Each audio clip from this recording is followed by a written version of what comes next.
Monsieur le Président. I will give immediately the floor to the office. Je vais d'emblée donner la parole au bureau du procureur pour la dernière journée de cette semaine. Monsieur McDonald, je vous cède la parole. Monsieur McDonald, merci Monsieur le Président. Bonjour, Monsieur le procureur. Alors, sans plus tarder, continuons. J'aimerais savoir, durant la période de la crise post-électorale, donc toujours les mêmes dates, 28 novembre 2010 au 11 avril 2011, qui était chargé de faire les enquêtes si crime avait été commis par des FDS?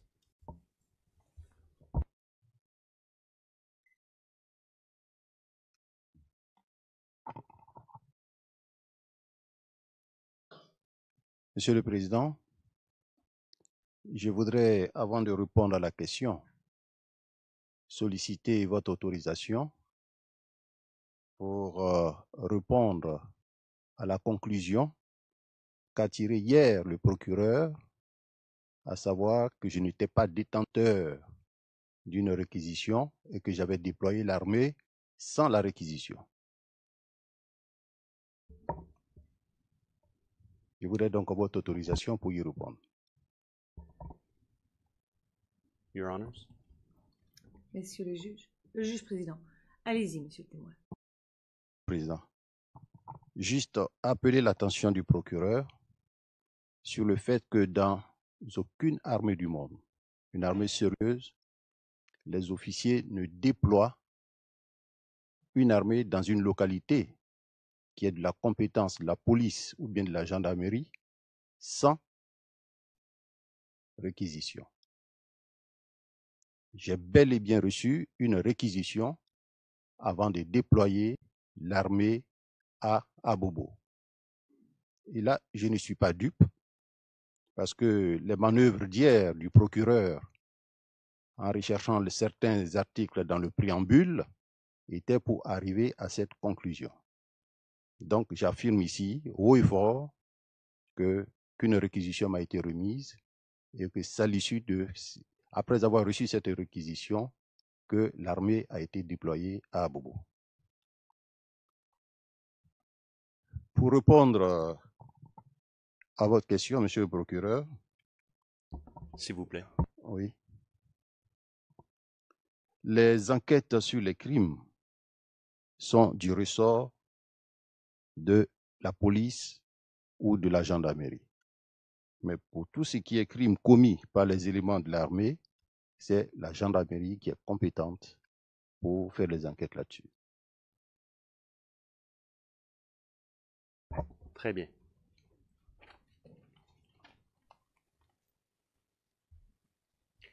Alors, j'aimerais, M. Mangou, pour le prochain sujet, discuter des événements du 16 décembre 2010.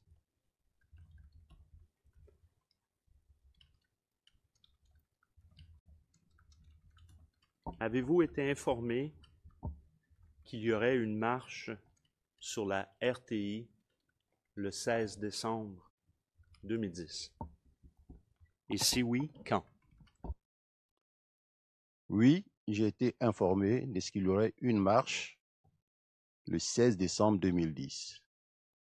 Il y a eu une note de Monsieur le ministre de l'Intérieur, de Monsieur Émile Guillermou, qui interdisait la marche, mais qu'en plus, les informations avaient été relayées dans les journaux et moi-même personnellement, j'ai été appelé par Monsieur le Premier ministre Soro Guillaume qui m'a dit qu'il allait installer le directeur général de la RTI et qu'il me demandait de laisser passer ces hommes.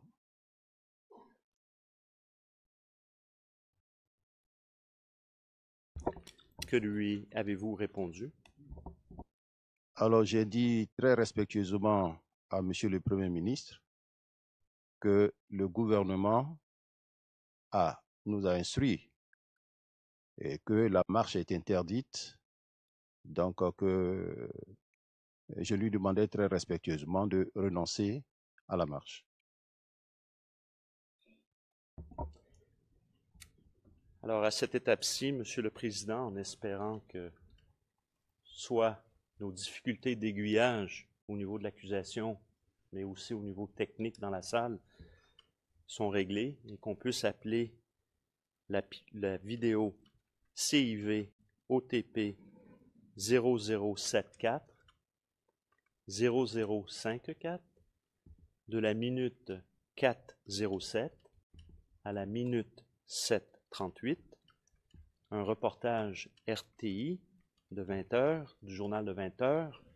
C'est la pièce 452 sur notre liste des éléments. Le transcrit est le 0087 0385, les lignes 1 à 40, avec l'onglet 517. Et j'espère que ça va être comme ça toute la journée. Je vous remercie. Si on pouvait, M. Mangou, regarder cette vidéo, je reviens avec mes questions. D'accord? Merci.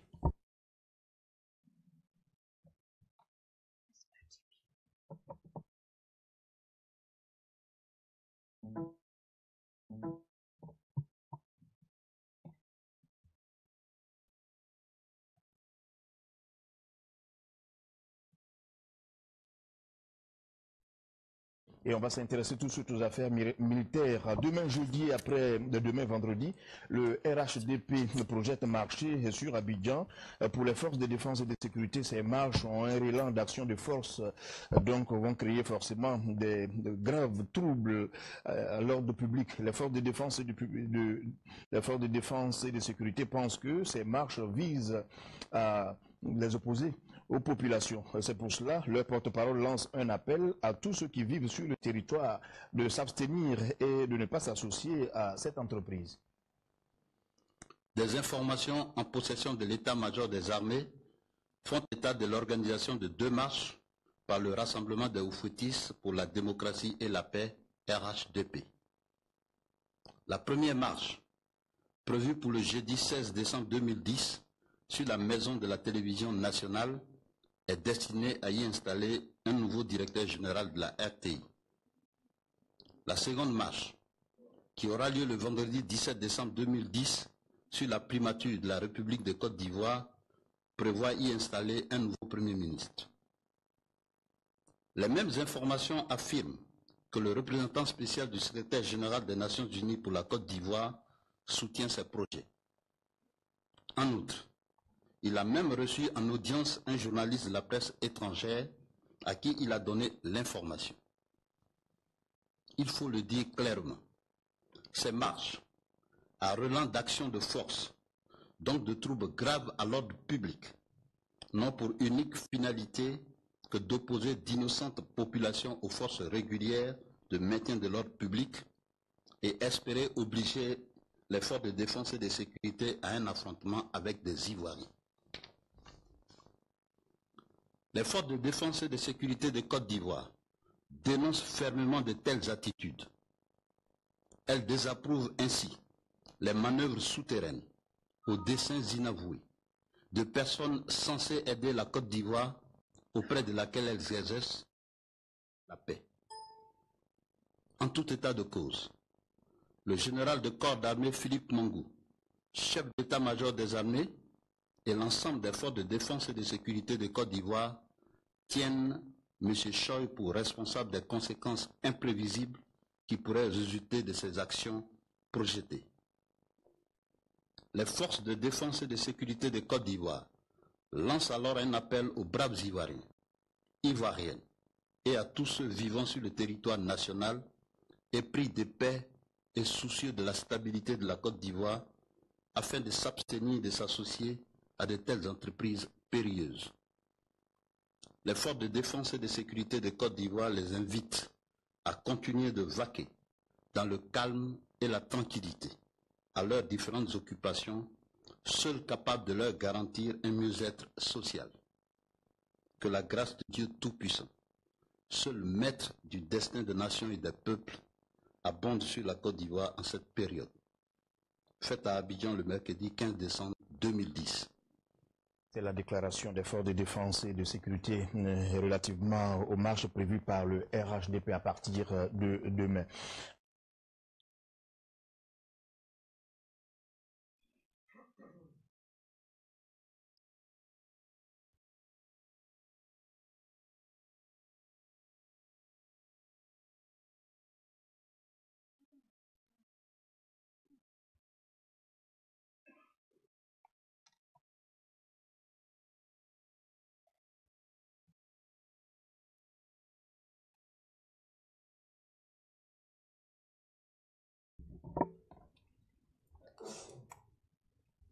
Et pour clarifier, Monsieur le Président, vous êtes le piétage, 7 minutes, 39 secondes, 19 dixièmes.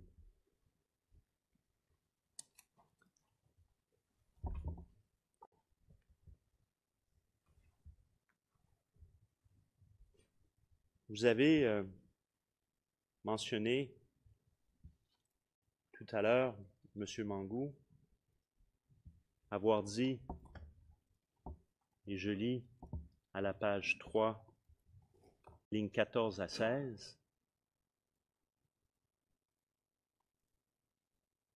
et je cite, « Alors j'ai dit très respectueusement à Monsieur le Premier ministre que le gouvernement nous a instruits et que la marche est interdite.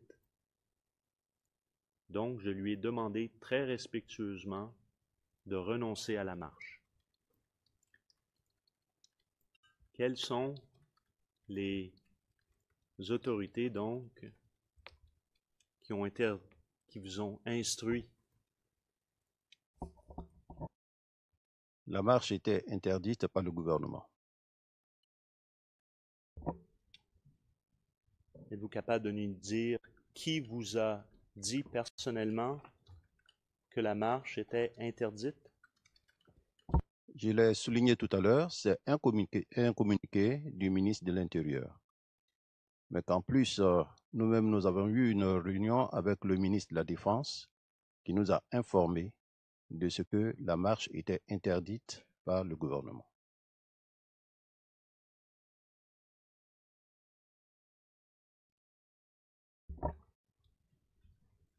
Avez-vous participé à la rédaction de ce communiqué du 15 décembre du colonel Babry? Non, je n'ai pas participé à la rédaction, mais ça fait 6 ans. Je vous ai dit que les visites pour rencontrer le président à sa résidence, il y en a eu. Et que par conséquent, je ne pouvais pas retenir les dates soulignées. Je ne peux pas affirmer que je l'ai rencontré, mais si vous me montrez des documents, je verrai bien si j'y étais ou pas.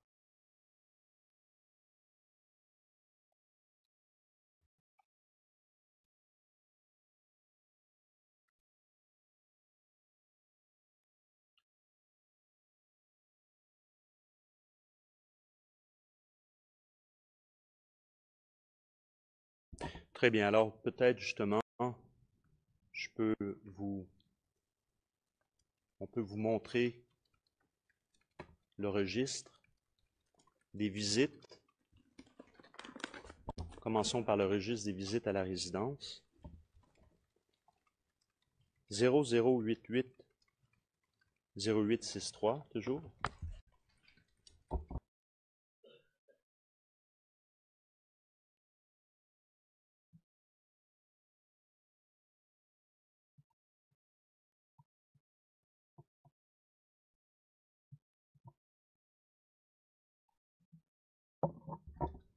Et si on peut appeler la page 1009,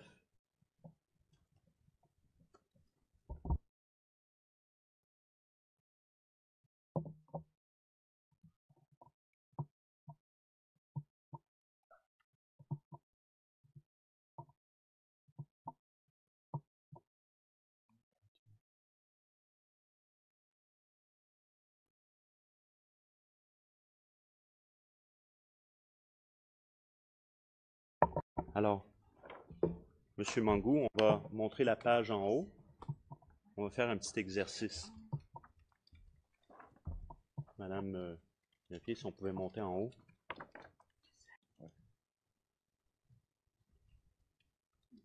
Alors, on voit que les dates, malheureusement, n'apparaissent pas. Donc, on va aller à la page précédente, la page 10087. Excusez, 1007.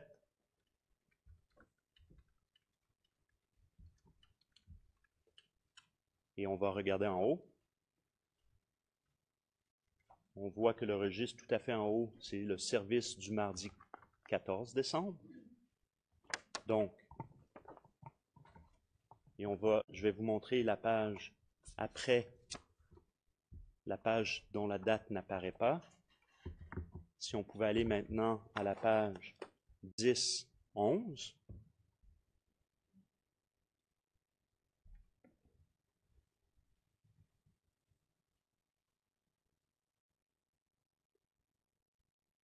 Et on voit ici service du jeudi 16 décembre 2010. D'accord? Je vous suis. Alors, nous allons revenir maintenant à la page 1009.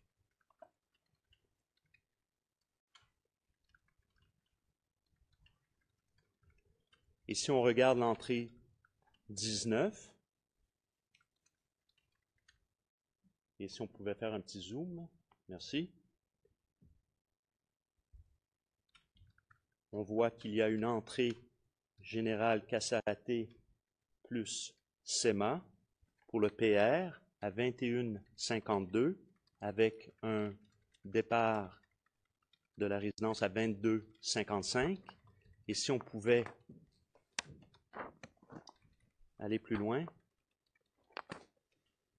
la prochaine page, donc la page 10-11 en haut.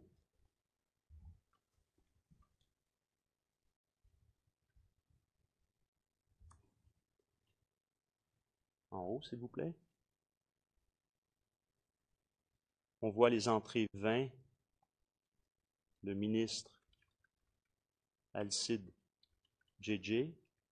L'entrée 21, le ministre de la Défense. Et on voit les heures. On voit également le directeur général de la police, arrivé à 22h28 et quitte au... Un instant, est-ce que j'établis... Monsieur le Président, je peux continuer? Merci. Monsieur le Président. Yes. Continue till the end, pose a question, then I give the floor to Maître Ndri. Yes. Le juge président, continuez jusqu'à la fin, après quoi nous donnerons la parole à Maître Ndri. L'heure de sortie? Le président, non. 55. Du DG de la police, donc à la même heure que la vôtre. Ma question. Vous rappelez-vous avoir visité la résidence dans le but de rencontrer le président? La question est la suivante. Le 15 décembre 2010. Le président, Monsieur Mangou, un instant, s'il vous plaît. Maître Ndri, c'est à vous maintenant. Allez-y. Stepping out, Your Honor. Because Monsieur le procureur, Monsieur le Président, j'aimerais bien que Monsieur Mangou se retire. J'aimerais bien que le témoin sorte du prétoire. Je ne veux pas que l'on commence à discuter du contenu du registre. Le juge président, je vais demander à Maître Ndri ce qu'il va dire et je déciderai si le témoin doit sortir. Ce n'est pas à vous de décider si le témoin doit se retirer ou pas. Donc je demande à Maître Ndri si c'est nécessaire par rapport à ce que vous allez dire que le témoin se retire ou pas. Pas nécessaire. Le témoin peut rester. Ok. Très bien, alors poursuivez. Président, je ne voulais pas donner l'impression de celui qui, de façon intempestive, fait des observations. Mais je suis désolé, je suis au regret si, à chaque fois que je soulève des observations, le procureur ne tient pas compte de ces observations, je n'ai pas d'autre choix que de me lever. Nous l'avons dit hier et avant-hier. Nous l'avons dit. S'il y a des questions à poser sur le registre en ce qui concerne les visites, que le procureur pose ces questions. Il n'a pas de commentaire à faire, Monsieur le Président. Yes. Si, non, je tenais à le dire, Monsieur le Président, je suis désolé parce que s'il le fait 10 fois, je serai obligé de me lever autant de fois. Ça je suis au regret, mais franchement, je préfère le dire. Qu'il pose des questions et que le témoin réponde.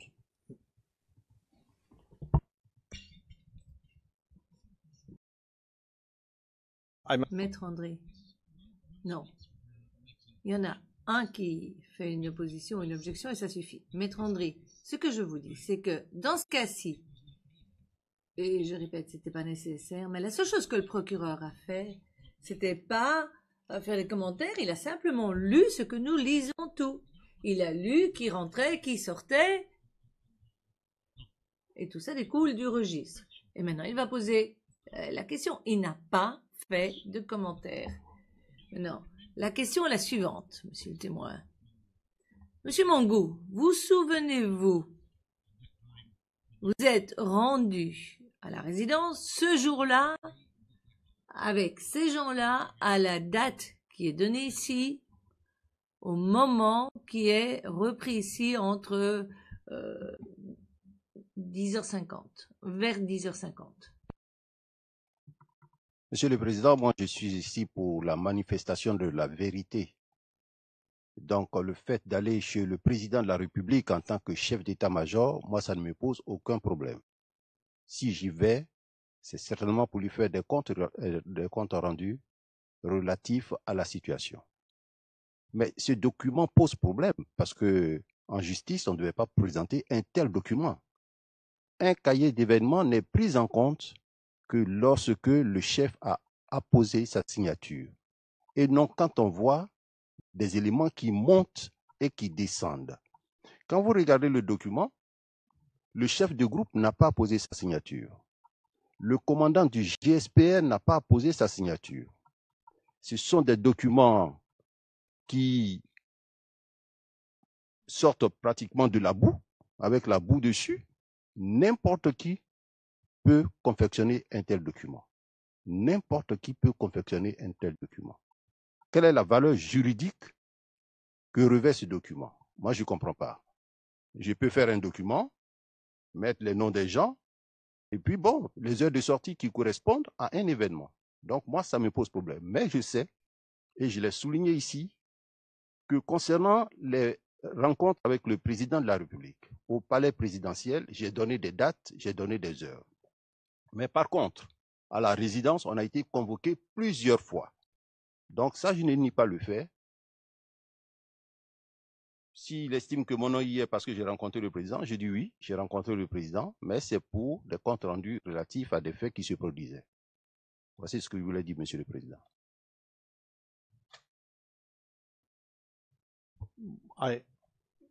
Le juge président, je comprends fort bien vos commentaires par rapport à ces documents, mais c'est celui que nous avons. Donc, nous, on doit faire avec ce que nous avons. Et puisque votre nom est repris ici sur ce document, et il semblerait, d'après ce document, que vous êtes rentré et ressorti avec les autres personnes qui se trouvaient au palais présidentiel. Aussi, la question que je tiens à poser, c'est que ce jour-là, un jour donné, donc le 15 décembre, en soirée, à savoir la veille de la marche, la question est tout à fait légitime. C'est vous demander si vous vous souvenez vous y être rendu la veille et si vous y avez été, vous en souvenez, quelle fut la discussion avec ces gens-là et le président? Très sincèrement, Monsieur le Président, je ne m'en souviens pas. Je ne m'en souviens pas. Parce que ça fait quand même longtemps, je ne m'en souviens pas. Thank you very much, Mr. Prosecutor. Juge président. Très bien. Merci beaucoup, Monsieur le procureur. Poursuivez, je vous prie.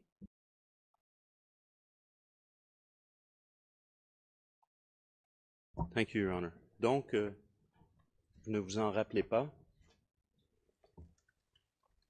Dans le but de vous rafraîchir la mémoire, je vais vous référer à vos déclarations antérieures. Et je vais donc prendre le transcrit 0051-0935, ça c'est la première page. Évidemment, c'est sur notre liste, numéro 35, on m'informe.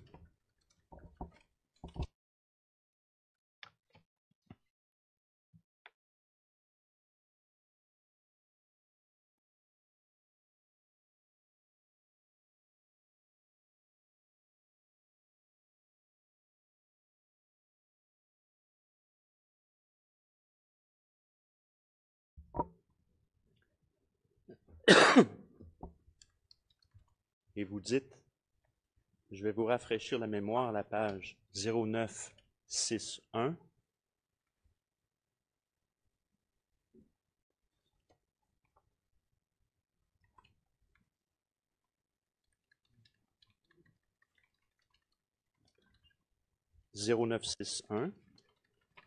Et je vais débuter à la ligne 891.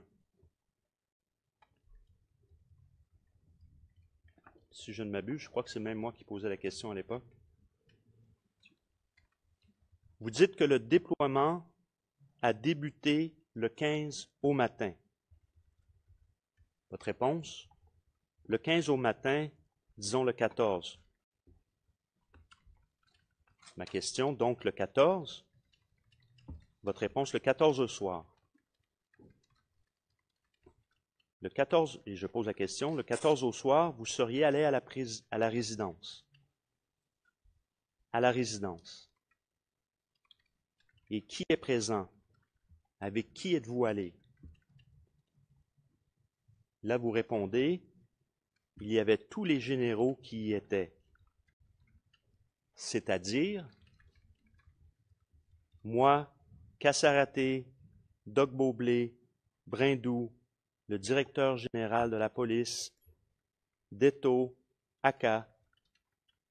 Donc, on discutait, on posait des problèmes. Et qui d'autre était là? Ce sont ces généraux que je vois.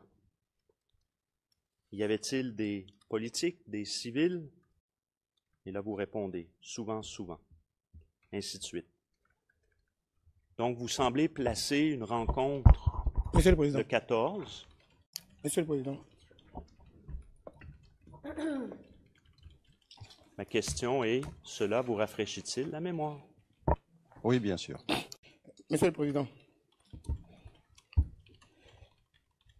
on a demandé aux témoins le 15, la veille de la marche. Ici, on est au 14.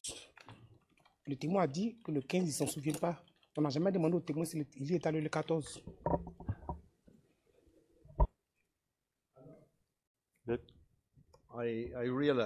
Le président, je m'en rends bien compte. Oui, allez-y, allez-y. Oui, j'avais bien constaté.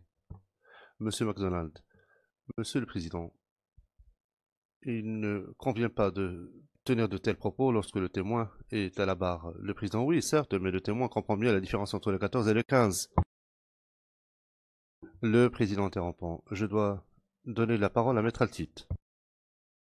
Monsieur MacDonald, j'aimerais que le témoin soit accompagné en dehors du prétoire, avec votre autorisation, bien sûr. It's okay, Your Honor. Non.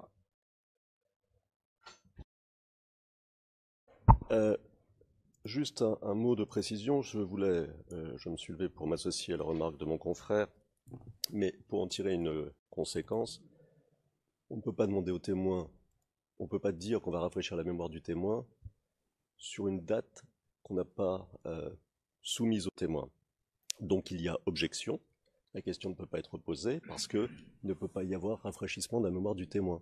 Si c'est le 15, ce n'est pas le 14. C'était juste pour cela. Le président, comme je l'ai déjà dit, j'avais bien constaté cela.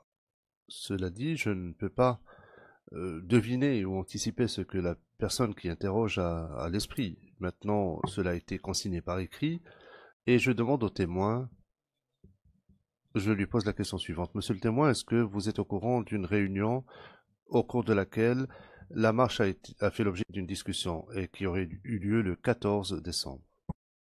Oui, Monsieur le Président. Can you talk about this? Le président, est-ce que vous pouvez nous parler de cette réunion? De quoi s'agissait-il? Monsieur le Président, nous avons donc été convoqués à cette réunion pour recevoir les instructions que la marche était interdite.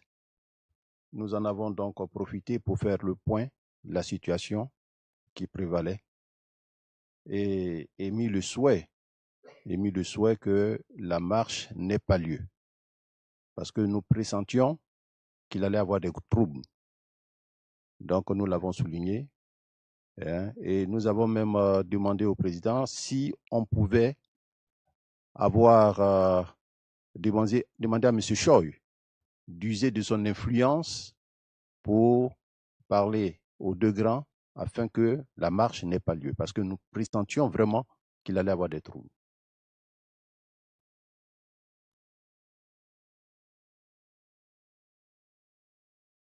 Mr. Prosecutor. Le président, monsieur le procureur, merci. Cette rencontre,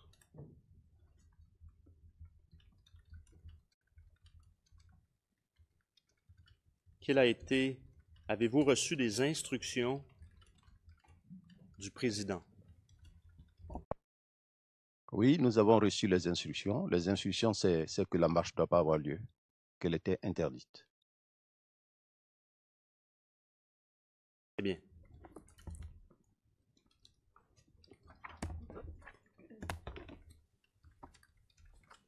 Quel a été le dispositif, plus général, suite à cette rencontre?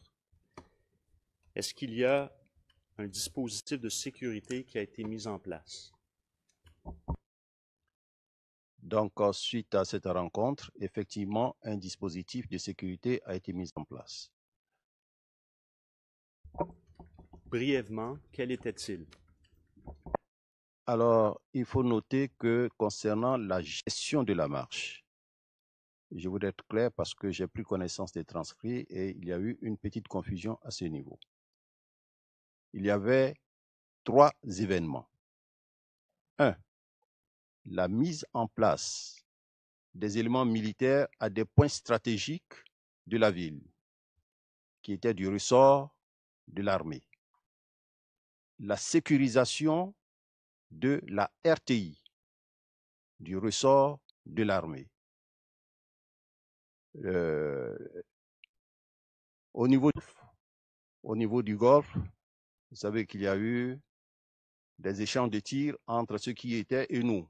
Ça relevait donc de la compétence de l'armée. Mais la marche elle-même était gérée par la police nationale, appuyée par le SECOS. Il faut dire que l'armée n'est pas compétente pour encadrer la marche, pour gérer la marche. Donc, nous, les différents points, donc pour arriver à votre question, la mise en place.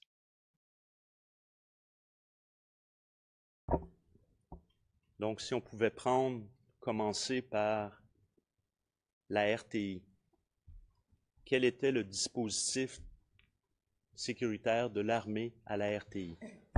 Donc, le dispositif sécuritaire de l'armée à la RTI, il y avait déjà au niveau de la RTI un peloton de la gendarmerie, une section du 1er bataillon de commando parachutistes, les 2 sections étant appuyées par un peloton blindé et 2 bitubes du BASA. Donc, normalement, pour défendre un point, au moment de la marche, ces éléments sont sortis. Et où étaient-ils positionnés autour de la RTI? Étaient-ils autour de la RTI dans un premier temps? Non, eux, ils étaient devant. Maintenant, il y a d'autres éléments qui s'ajoutent. Quand vous prenez la rue qui passe à Danga, ancien Cocody, qui relie le centre culturel allemand, à ce niveau, il y avait des élèves de police, de l'école de gendarmerie, pardon, les élèves de l'école de gendarmerie. De l'autre côté, du marché de Cocody jusqu'au carrefour de l'Institut national des arts, il y avait la gendarmerie nationale. Au rond-point de Saint-Jean, il y avait la police nationale. Le SECOS donc faisait la patrouille entre le carrefour de la vie et l'école de gendarmerie, un élément du SECOS. Sans compter que déjà, il y a une partie du SECOS qui appuyait la police dans la marche. Sur l'axe Jardin de la Riviera, c'était les élèves de l'école de gendarmerie. Voici le dispositif qui entourait la RTI. Et si on arrête ici, ce dispositif, donc, était autour de la RTI. Qui était responsable de ce dispositif à cet endroit? Est-ce que c'était l'armée? Est-ce que c'était la police? Non, c'était l'armée. Ce qui concerne la RTI, c'est l'armée. D'accord. Prenons maintenant les éléments qui étaient au carrefour Marie-Thérèse, au Fouette-Boigny. Cela relevait de la compétence de qui et quels étaient les éléments présents? Donc, les éléments qui étaient, côté Impouto, il y avait donc un peloton blindé, un bitube du Baza, 2 mortiers 60, une 12-7 du SECOS, et dans le jardin du Golfe, on avait mis des éléments, une section d'infanterie.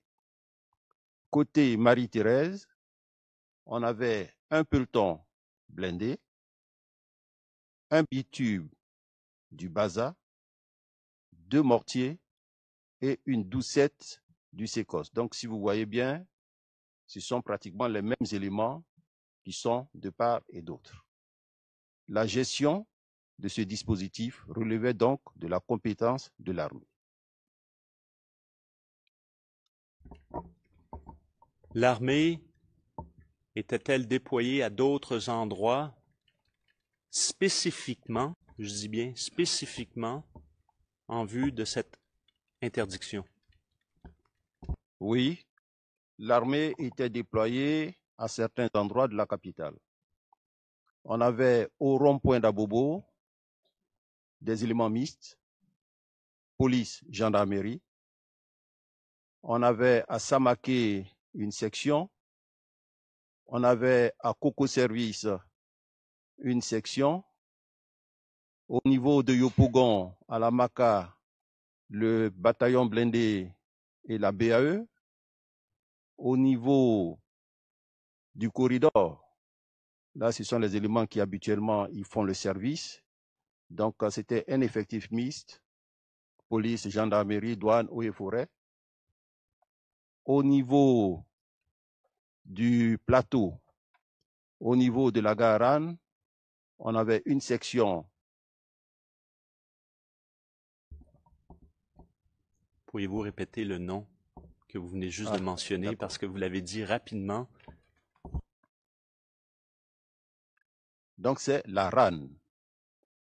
La RAN, c'est la Régie Abidjan, Niger, une gare de train. Donc, à ce niveau, une section de la police. La zone Koumassi, Marcory, était donc réservé aux gendarmes commandos et éventuellement, en cas d'intervention aussi, aux éléments de la base aérienne d'Abidjan. Au niveau de Sébroko, ce sont les éléments, une section des éléments du BCS, du bataillon de commandement et de service. Voici en gros le dispositif qu'on avait mis en place. Mais je précise que ce dispositif militaire n'a pas contact avec les marcheurs.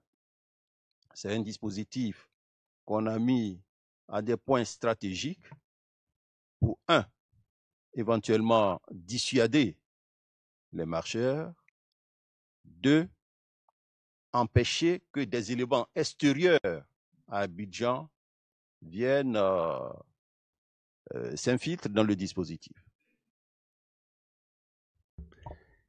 Maintenant,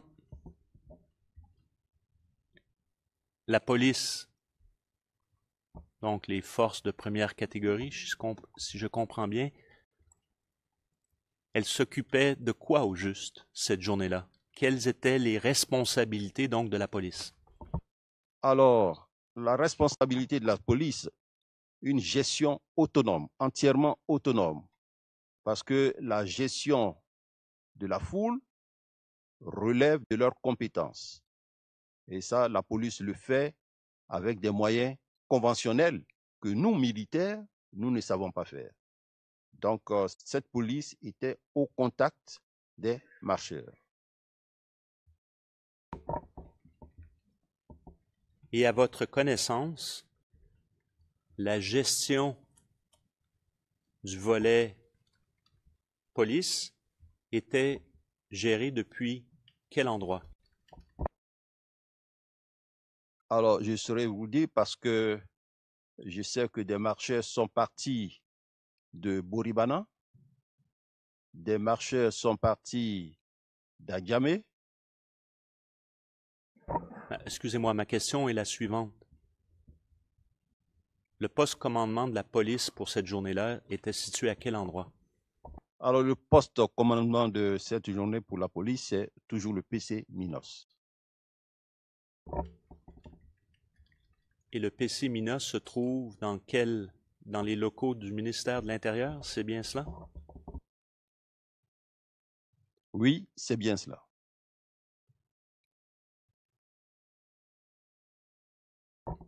Et cette journée-là, la police relevait de qui? Le directeur général de la police, au niveau hiérarchique de cette marche, cette journée-là, quelle était sa hiérarchie? C'est bien ça. Le directeur général de la police gérait la marche, puisque ce sont les éléments de la préfecture de police, appuyés par le SECOS, qui faisaient le travail. Donc lui, il faisait la gestion. Mais pour ce volet-là, au niveau de sa propre hiérarchie à lui, à votre connaissance, qui lui donnait instruction, s'il avait à recevoir instruction? Alors, à ce niveau, s'il avait à recevoir des instructions,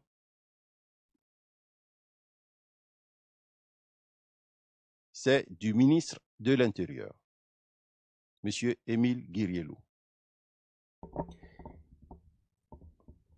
Et pour le volet militaire, le déploiement du volet militaire, où était le poste de commandement? Pour le déploiement du volet militaire, le poste de commandement était à l'état-major des armées.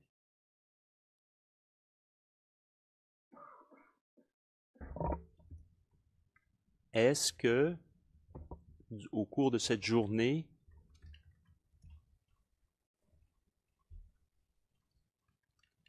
je vais reformuler. Qui était présent au poste de commandement de l'armée cette journée-là? Alors, au poste de commandement de l'armée, le chef d'état-major y était, le général d'État y était, puisqu'il était chargé de coordonner, enfin du commandement même, des éléments qui étaient au point stratégique des éléments de la RTI et des éléments du Golfe. Enfin, je vais parler des postes de contrôle du Golfe.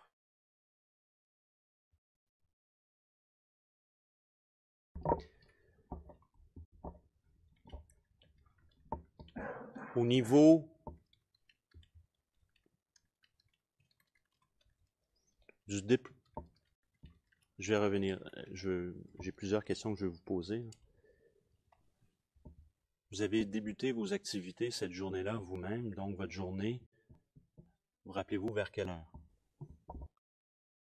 Alors, cette journée, très tôt le matin, à 7 heures, je me suis donc déplacé, je suis allé à la RTI pour voir le dispositif qui a été mis en place. Donc, dès que je suis parti de la maison, je suis passé par là pour voir le dispositif avant de rejoindre l'état-major des armées. Il devait être 7 heures par là. Et ce dispositif, vous rappelez-vous celui de l'armée, quand il a été mis en place? Alors, ce dispositif a été mis en place, disons même, le jour de la marche, mais très tôt. Déjà à 6 heures, le dispositif était en place.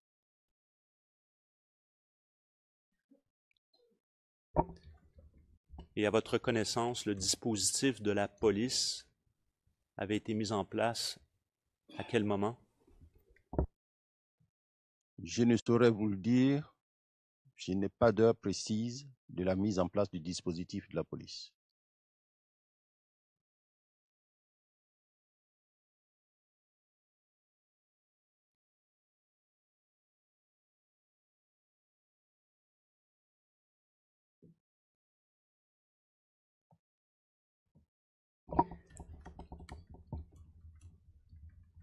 Petite question.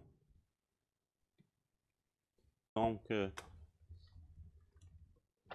les éléments du SECOS qui faisaient partie du dispositif de l'armée, parce que vous avez mentionné qu'il y a des forces mixtes au sein du dispositif sécuritaire de l'armée, qui leur donnait les instructions? Alors, le dispositif que j'ai mentionné concernant le Golfe, ils étaient donc sous la responsabilité de celui qui avait la gestion des unités côté Mputo et de celui qui avait la responsabilité de la gestion des unités côté Marie-Thérèse. Je voudrais vous préciser. Excusez-moi, continuez, puis après ça, j'ai juste une petite question de précision. Donc, je voudrais vous préciser que dans l'armée, lorsqu'une unité vient en soutien ou en appui, quelle que soit son origine, cette unité se met sous la responsabilité de l'unité qui la reçoit.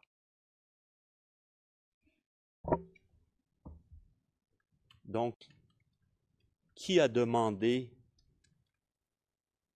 le soutien du SECOS dans le dispositif de sécurité de l'armée? C'est le chef d'état-major qui a demandé le soutien du dispositif du SECOS dans le soutien du dispositif de l'armée.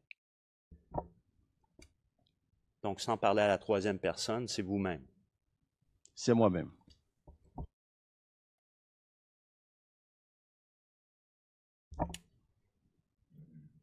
Qui a fait la demande, à votre connaissance, pour le soutien du SECOS dans l'opération de police? Ça doit être le directeur général de la police, puisque vous avez dû le constater, au niveau du SECOS, ils ont une brigade qui a été créée spécialement pour le maintien de l'ordre.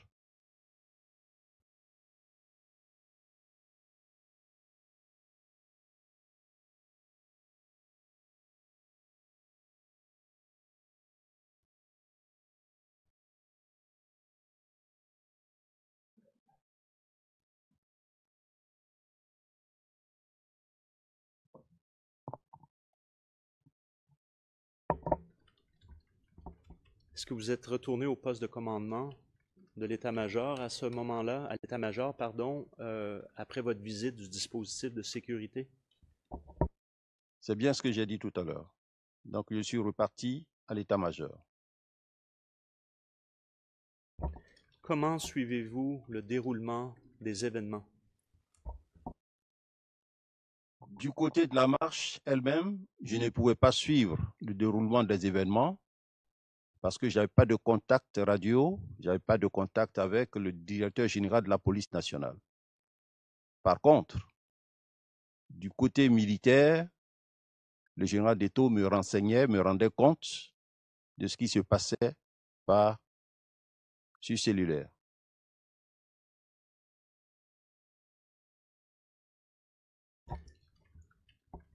Dans la salle de commandement, y avait-il des écrans pour suivre la marche ou suivre les événements que vous suiviez vous-même? Alors, dans la salle de commandement, effectivement, il y avait des écrans vidéo qui ne couvraient pas tout Abidjan, qui prenaient seulement en compte le rond-point d'Abobo,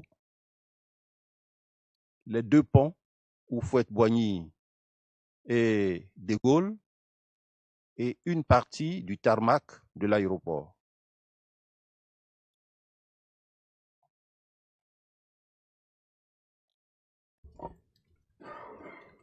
Receviez-vous des comptes rendus? Les comptes rendus, j'ai commencé à les recevoir à partir de la confrontation qu'il y a eu entre les éléments qui étaient au Golfe et les nôtres. Du côté de la RTI, oui, je peux dire que je recevais les comptes rendus parce que dans l'armée, même un compte rendu négatif est un compte rendu. Même quand vous dites rien à signaler, c'est un compte rendu. Donc de ce côté, on me rendait compte également.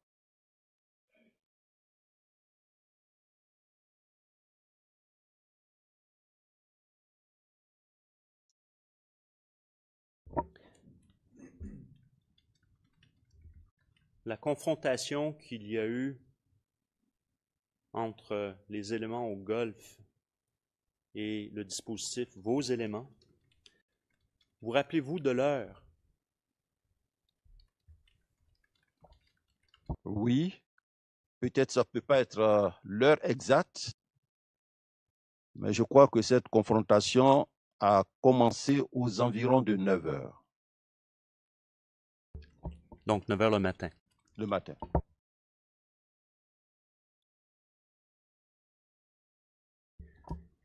Et à ce point, pourriez-vous nous expliquer ce qui s'est produit, s'il vous plaît? Et est-ce qu'il y avait des marcheurs d'impliqués? Alors, à ce point, il n'y avait pas de marcheurs. Il n'y avait pas de marcheurs. C'était plutôt les éléments précurseurs, c'est-à-dire les militaires qui étaient sortis, et quand ils sont sortis, ils ont tiré en direction de nos hommes. Il s'en est suivi une riposte qui a dégénéré en combat. Donc le combat a duré en gros 30 minutes.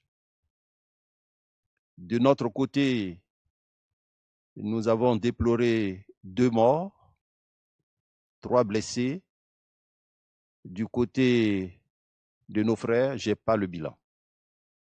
Je n'ai pas le bilan.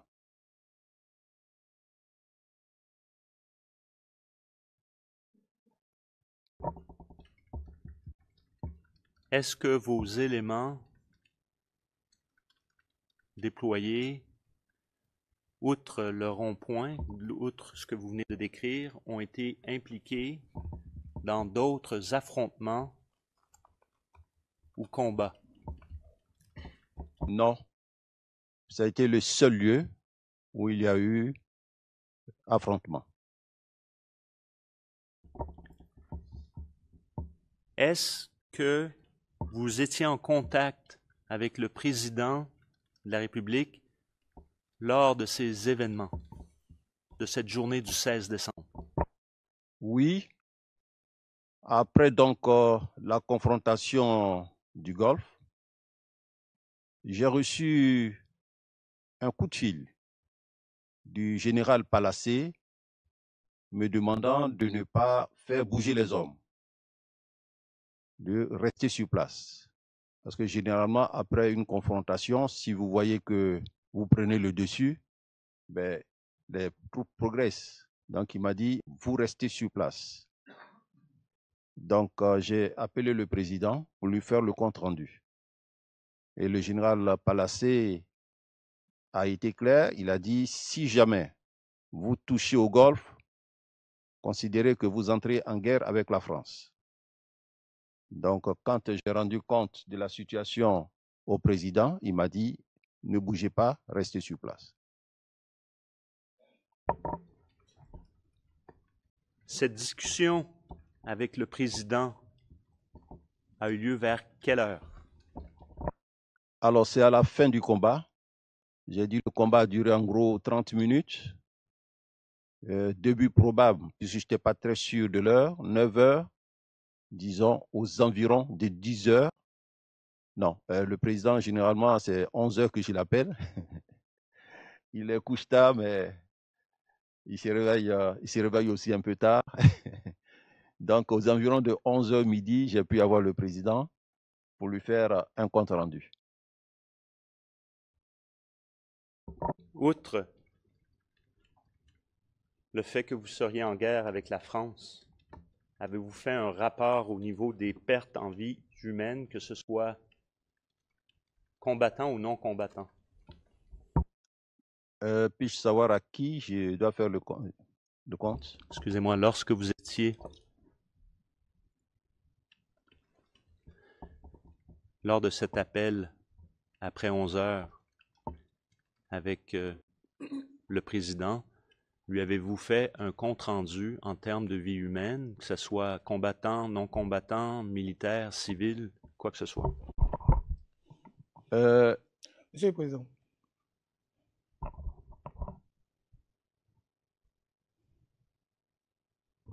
Maître Bouillon. Maître Bouillon. Parce qu'elle ne suit pas la logique de la ligne de questionnement du procureur. Il a demandé au début, le témoin a répondu qu'il y a eu... Monsieur le Président, cette question telle qu'elle est posée peut induire le témoin en erreur.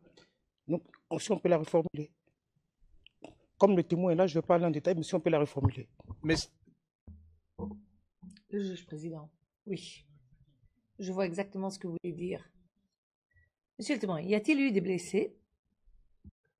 Oui, Monsieur le Président, il y a eu des blessés militaires. Vous avez même dit 2 morts.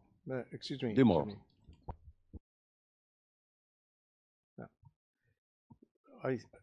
Altogether, were there casualties? Donc, y a-t-il eu des victimes le jour de cet événement? De quel côté et combien? Alors, Monsieur le Président, du côté du Golfe, nous avons déploré 2 morts et 3 blessés dans nos rangs. Du côté de la RTI, il n'y avait rien à signaler. Du côté des éléments que nous avions prépositionnés sur les points stratégiques, rien à signaler.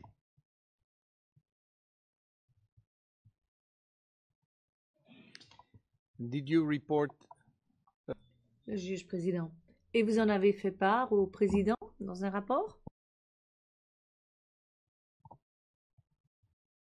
Oui, Monsieur le Président, j'ai rendu compte au président de la République par voie téléphonique.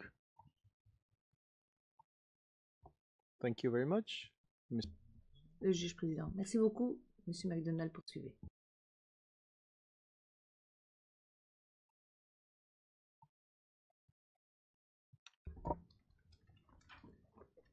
Lors de cet appel, ou avant cet appel,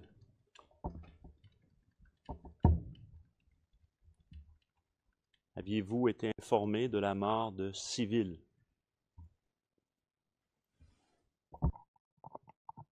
Non, je n'ai pas été informé de la mort de civils. puisque je n'étais pas en contact avec le directeur général de la police nationale.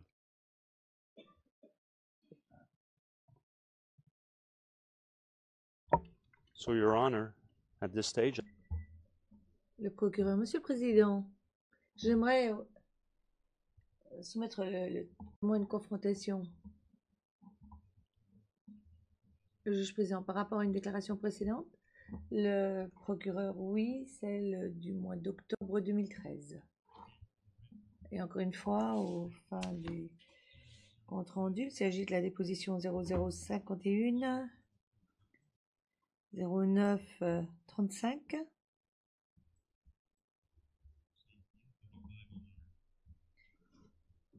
C'est le numéro 35 sur notre liste.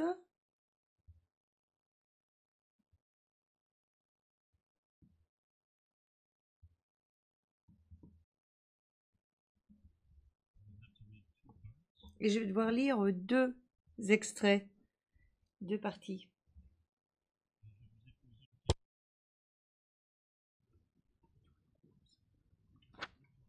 Juste un petit instant.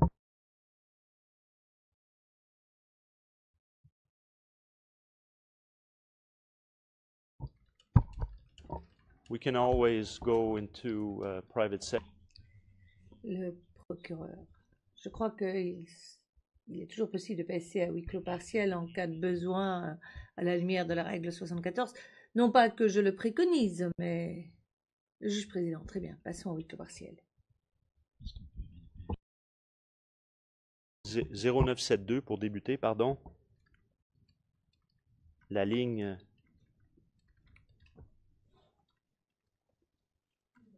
1303 et suivante.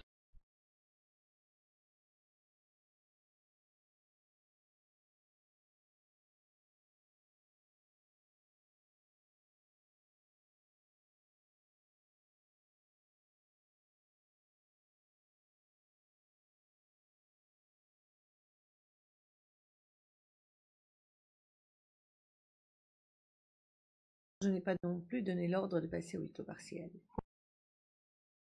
Apologies, Mr. President. We're back to open session. La greffière d'audience. Toutes mes excuses, Monsieur le Président. Non, on est de retour en audience publique. Vous pouvez le voir si on lit à la ligne 1303.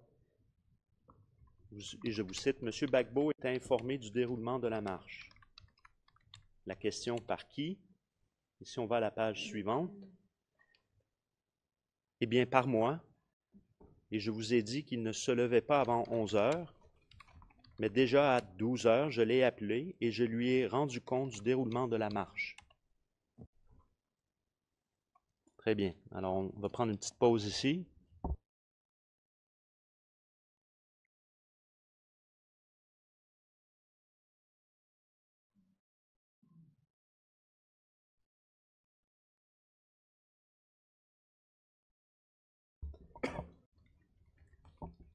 Et je vais lire à partir de la ligne 1316. Vous pouvez lire, de toute façon, mais pour les fins d'enregistrement. Question à la ligne 1316. Et je cite, « Alors, quand vous dites qu'on a un compte-rendu de mort à Bobo, qu'on avait perdu des hommes, vous voulez dire que vous avez fait référence à des éléments de quoi? De Fancy ou, et là c'est de la police, et vous avez répondu à la ligne 1321 de la police. Question, ligne 1322. Vous avez fait rendre compte d'éléments au président, la mort de policiers. 1323 de la police. 1324. Question, est-ce que vous avez fait à ce moment-là rapport de mort de civils au président? Réponse à 1326, des civils également. Alors, arrêtons ici et ma question est la suivante. Ça vous rafraîchit la mémoire? Oui, ça me rafraîchit la mémoire et je reconnais ce que j'ai dit. Mais vous me posiez la question de savoir si au cours de la marche, là, le compte rendu que j'ai fait, c'est en fin de marche. Parce que dans une action, il y a les comptes rendus en cours d'action et les comptes rendus à la fin de l'action. Mais au cours de la marche, je n'avais pas ces renseignements. Mais à la fin, j'ai rendu compte de quelques renseignements que j'avais. Très bien. Alors, juste un petit instant, si on pouvait enlever le document. Juste un petit instant, on va poursuivre sur ça.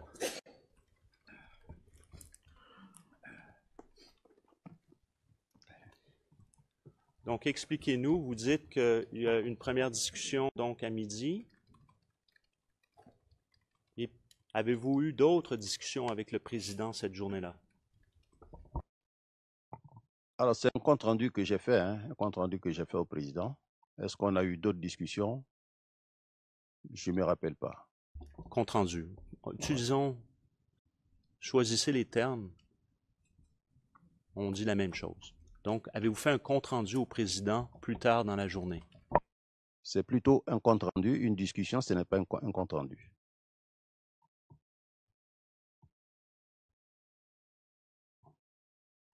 Allez-y, expliquez-nous quel a été le compte rendu. En fin de journée. En fin de journée? Il y a une objection, ou en tout cas, mon collègue est debout. Je ne sais pas pourquoi. Le juge président, Maître Indré. Vous avez, je ne me rappelle pas de la date de cette décision orale-là. Vous avez dit que lorsque nous voulons citer le témoin pour faire une confrontation, nous devions avoir en esprit l'idée de ne pas, en tout cas, travestir ou tromper le témoin. C'est ça la ligne directrice. Est-ce qu'il est possible, puisque le procureur a fait cas de cette page-là, est-ce qu'il est possible de lire le témoin jusqu'à la fin de cette page? Est-ce que c'est possible? Parce que, voilà, Monsieur le Président, je tiens à cela parce qu'il faut être complet sur la question. Est-ce que c'est possible? Yes. Monsieur. Le juge président, tout est possible, mais je ne pense pas que l'on puisse induire ce témoin-ci en erreur. Il n'y a personne qui essaye de l'induire en erreur. Et personne n'essaye. Et je ne crois pas que ce serait possible de toute façon. Je vois très bien ce à quoi vous faites allusion, mais moi, j'invite le procureur de continuer, d'aller peut-être un peu plus loin éventuellement, mais je ne vois vraiment pas le procureur. Je passe au français, Monsieur le Président. Les présidents sont inappropriés en présence du témoin et n'ont qu'un objectif, selon nous, c'est d'influencer le témoin. Et comme vous dites, le témoin ne peut pas être influencé. Mes collègues auront la chance de poser des questions également. Je ne suis pas là pour être malhonnête avec le témoin, loin de là. Je pose des questions, le témoin donne des réponses, je lui rafraîchis la mémoire. C'est important, Monsieur le Président, ce que je dis. Parce qu'en ce moment, la défense, depuis la fin de la journée hier et encore ce matin, font des interventions qui sont inappropriées. Je vous soumets. Monsieur le Président. Maître Indré, where do you... Maître Indré, où pensez-vous, quelle ligne pensez-vous faut-il lire? Jusqu'à quelle ligne? Monsieur le Président. Non, le juge président, répondez à ma question. Je vous ai posé une question, jusqu'à quelle ligne faut-il lire cette déclaration? 13-33 à la ligne 13-35.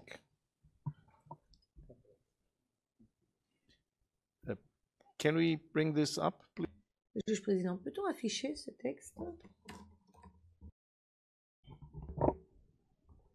I can even read And I would like that the parties would not. Et j'aimerais bien que les parties ne se livrent pas à des polémiques entre elles. Il faut avancer avec cette affaire. Et tous ces commentaires qui ne sont pas pertinents ne devraient pas avoir lieu. Bon, ok, ça, 333. Le procureur. Très bien, je vais reprendre là où j'avais arrêté et j'irai jusqu'au bout.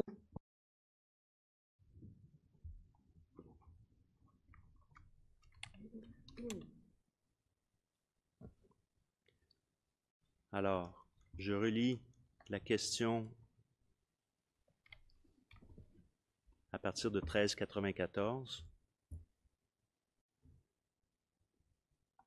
Excusez-moi, je suis sur la bonne page. Excusez-moi, pardon. Alors, 1324 et suivante.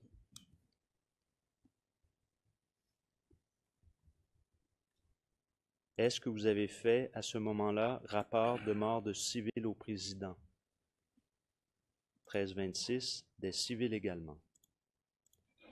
Ligne 1327, également. Et que ces civils étaient morts à quel endroit?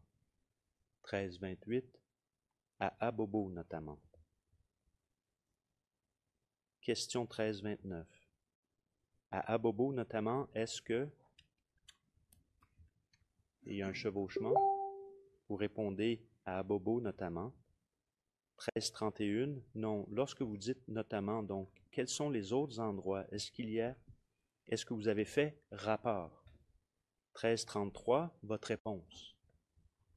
Non, parce que dans les comptes rendus, il y a des comptes rendus en cours d'action. Vous avez une marche qui se déroule, qui n'a pas pris fin. Donc, les premiers renseignements que j'ai reçus, je communique déjà. Voilà, c'est lu, Monsieur le Président. Maintenant, je vais revenir. Yes, thank you. Juste président, oui, merci. And Maître Ndri, and this is what... Le juge président. Et Maître Ndri, c'est exactement ce que le témoin avait précisé en fait. Ce qu'il avait dit, sans pour autant qu'on lui ait... Enfin, c'est ce qu'il avait dit spontanément. Donc, je vois vraiment pas où est le problème. Maintenant, voilà, je voulais juste vous dire ça. Était que le témoin a dit, je vais confronter le témoin à sa déclaration antérieure. Ce qui suppose une contradiction. Alors, ok. Le juge président, je sais, mais enfin, tout ça est très formaliste. Je crois que sur le fond, il n'y a rien qui soit modifié ou qui ait changé. Your Honor.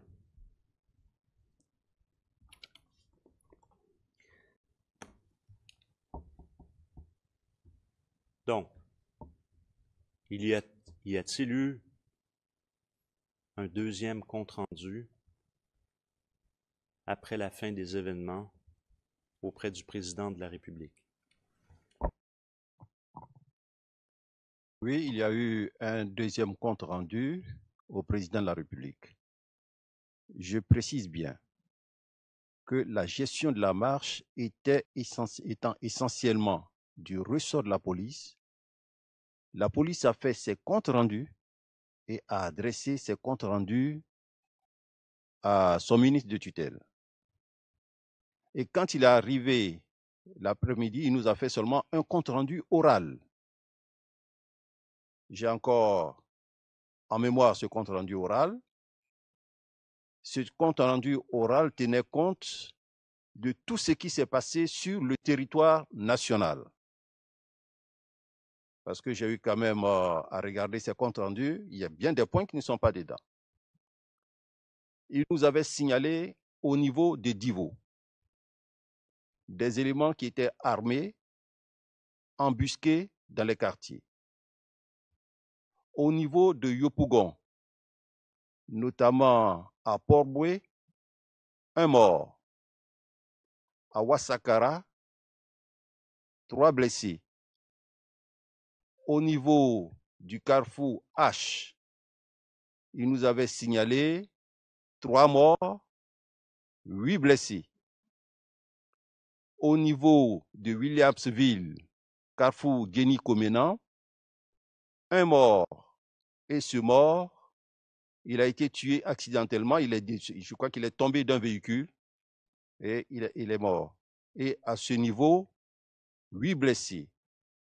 Au niveau de l'ENA, il nous avait signalé 1 mort.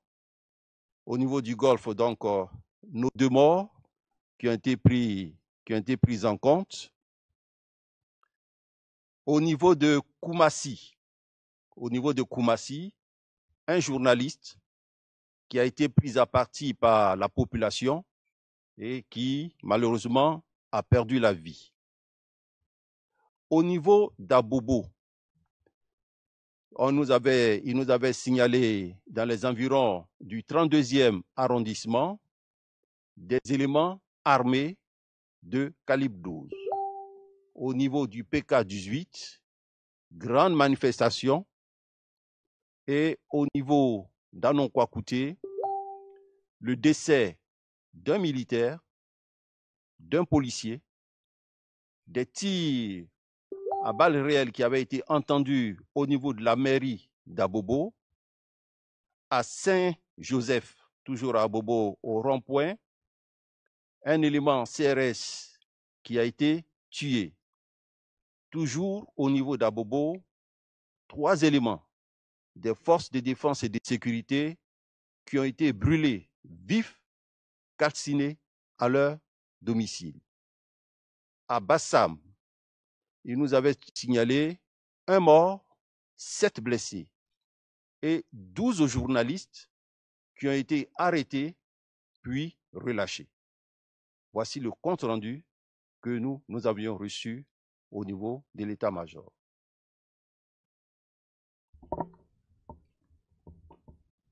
Par qui? Parce que vous ne l'avez pas indiqué.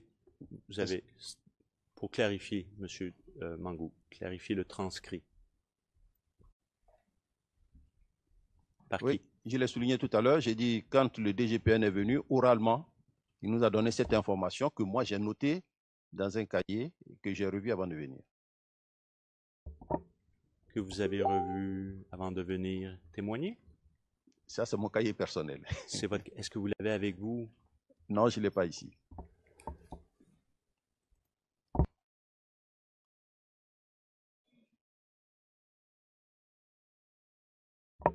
Et donc, ce compte rendu, est-ce que vous en avez rendu compte au président de la République? Oui, j'ai fait le compte rendu au président de la République, mais pour le président, j'ai souligné qu'il y avait des morts civiles, sans en définir le nombre. Par contre, j'ai mis l'accent sur les morts militaires, les 3 d'Abobo qui sont morts calcinés, ceux qui ont été tués aux environs d'Anonkwa-Kouté et à Saint-Joseph. Là, j'ai mis l'accent dessus.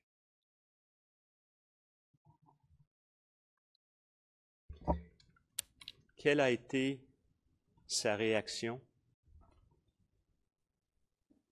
Le président a déploré qu'il y ait des morts.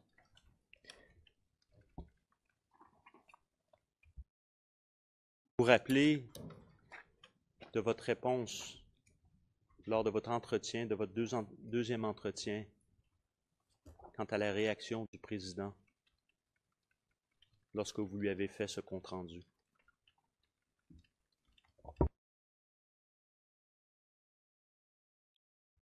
Là, je ne vois pas de quoi vous parlez. Vous rappelez-vous avoir été questionné antérieurement par le bureau du procureur sur cette réaction du président alors que vous lui rendez compte suite à la marche? Je souhaiterais que vous puissiez me rafraîchir la mémoire. D'accord? Un petit instant.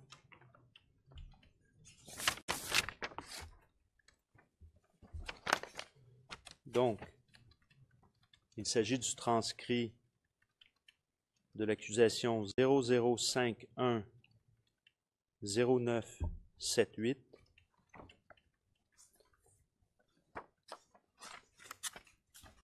et c'est à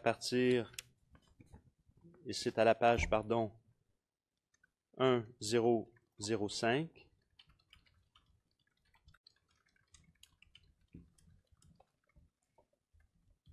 Et je vais lire à partir de la ligne 971 à 976.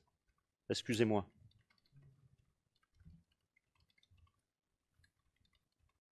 « 983.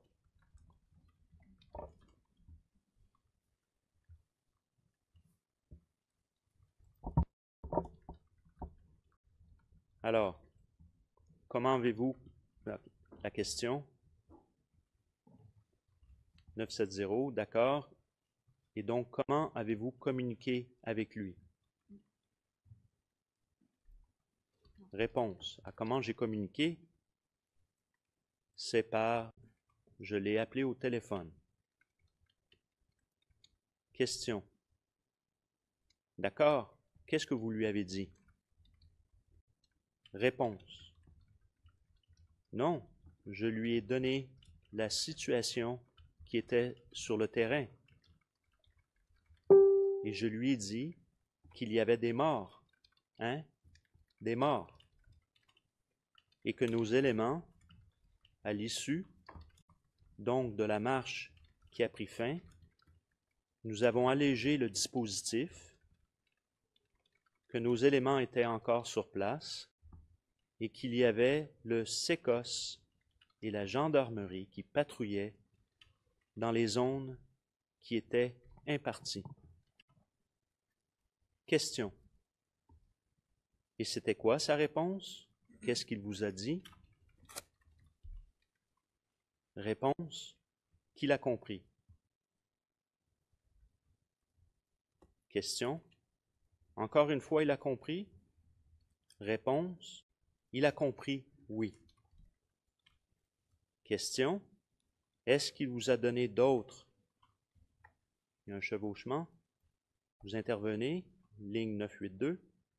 Quelquefois, quand il dit il a compris, il dit c'est bien. Courage, continuez.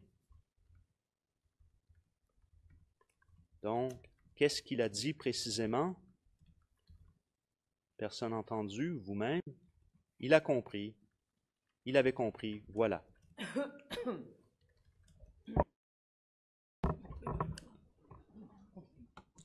Continuer jusqu'à la fin, mais... Oui, oui, vous devez continuer. Je dois continuer? Absolument. Ah, je suis obligé de continuer. Je peux continuer, Monsieur le Président, mais je ne le fais pas. Yes, but I mean, we can't. Le juge président, on ne peut pas tout lire quand même.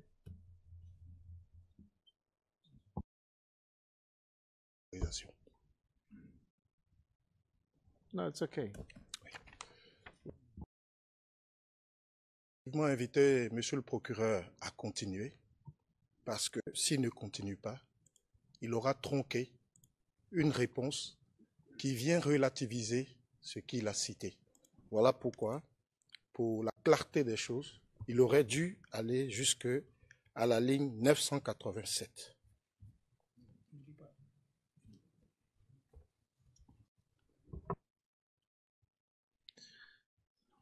Go to line 987 because it's only a couple of lines more. Bon, écoutez, monsieur le procureur, continuez un peu plus loin parce que ce n'est que quelques lignes de plus. Allez jusqu'à 987. Sinon, j'aurais proposé à maître d'y revenir quand c'était à son tour. Mais enfin bon, ce n'est que quelques lignes. Allons-y, on gagnera du temps. 986, question. Est-ce qu'il a dit courage, continuez? 987, non, non, non. J'ai dit quelquefois. Il n'a pas dit cette fois-ci. D'accord? Monsieur Mangou, est-ce que ceci vous rafraîchit la mémoire? Absolument, ceci me rafraîchit. Ceci me rafraîchit la mémoire. Mais le courage continué n'était pas consécutif au compte rendu que j'ai fait au président. Ce n'est pas pour ça qu'il avait dit courage continué. Habituellement, quand nous sommes sur le terrain et que je lui fais des comptes rendus, des situations où nos hommes ont travaillé, pas forcément qu'il y ait des morts, il nous dit courage continué. Mais le courage continué ici, ce n'est pas parce que je lui ai annoncé des morts civiles, des morts militaires qu'il a dit courage continué. Non, ce n'est pas ça. Ce n'est pas dans cette optique.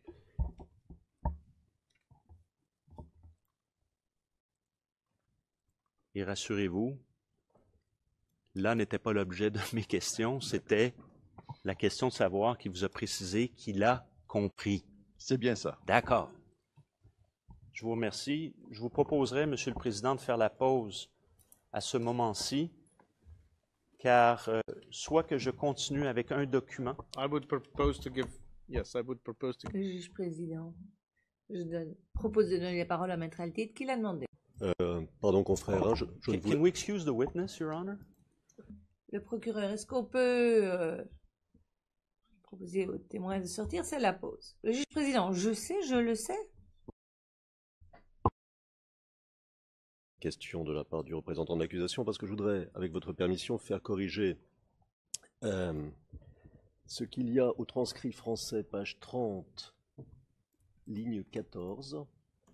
Il y a une question posée par le représentant de l'accusation, que je cite rapidement. Donc, y a-t-il eu 12e compte-rendu après la fin des événements auprès du président de la République? Nous sommes à la ligne 14 jusqu'à la ligne 16, et à la ligne 17, réponse du témoin. Oui, il y a eu 12e compte-rendu.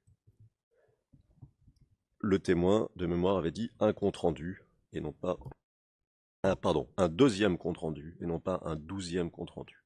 Ça me semble assez important de le préciser et de le faire corriger, Monsieur le Président. Voilà le sens de mon intervention. Okay. It was a second, not a 12th. Donc un 2e et non un 12e, ce qui me semble absolument raisonnable. N'est-ce pas, monsieur le témoin? Bien ça, monsieur le président. Okay. Le juge président, très bien. Ben, c'était bien que le témoin soit resté dans le prétoire. Il a pu confirmer qu'il s'agissait du 2e et non du 12e. Nous avons une pause café, non pas déjeuner, mais une pause café d'une demi-heure. Et on se retrouve à 11h30 pour la 2e session de notre matinée. L'audience est levée.